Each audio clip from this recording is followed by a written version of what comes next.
Here is the Minister, Tony Burke.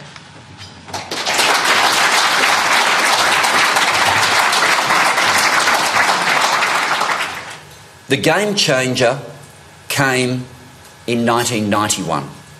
It should have been 1981 when the mouth of the Murray closed for the first time, but that once again only impacted on one state.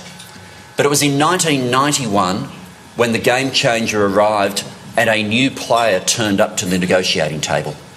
In 1991, the new player arrived with a blue-green algae outbreak that went for 1,000 kilometres, and the environment turned up to the negotiating table and proved to be more ruthless and less compromising than any of the states.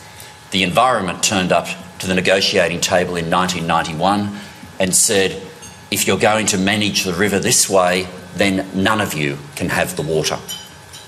Effectively, the rivers decided collectively that if we were going to manage the water as though it stopped at state boundaries, then the water was willing to stop. Up until now, we've never taken a step back and said, OK, for the health of the whole basin, where do we need to get to? What are the volumes required? What are the methods of management that are required? So up until now, communities have been asked to do a little bit more, and then we come back a few years later and we ask them to do a little bit more again. This is the first time we've had the experts take a step back and say, basin-wide, what's required? That gives communities the certainty that they need, but also then means we can get about knowing that we have a sustainability benchmark that can see us through for the years ahead. The Commonwealth's Water Act 2007 was followed by an agreement between the Australian Government and the basin states to fix the imbalance between water taken for the environment and water taken for human use. I'll never forget, I'd been in the portfolio, I reckon, for about a fortnight when meetings that were being called for the purposes of sharing information looked on the TV as though they were closer to rights. And the passion and anger that was coming out of communities for a document that had come out independently was a really, really strong level of concern. And look, I think at the heart of it, there were some people who were opposed to the reform, but by and large, I think the anger within those communities was because people were saying, if you're going to fix the health of the river, there are other ways of doing it that don't destroy our town. The first guide was, this is it, this is what we're giving you, and you do it. And we were talked at, didn't have the opportunity to have input when the authority first came around.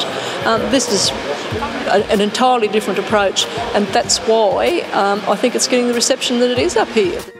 Anybody who says that the objective of the reform is somehow to return the Murray-Darling back to its natural state is talking a different language to me. We have a working basin. We will always have a working basin. And what I want to make sure is that that working basin is as healthy as it can possibly be. Without a plan, we will fail. Let's agree and accept it now. No plan takes us nowhere. Farmers and rural communities felt productive capacity was being threatened, which would endanger livelihoods and have adverse consequences for businesses, jobs and house prices. Australia's ability to grow the food it needs to feed itself was also seen as being put at risk. I'd listen to the messages and I'd try to use that anger that communities were feeling to say, well, how can we find a way of still achieving the benchmark of the reform that works with communities? And I do believe that's where we've landed.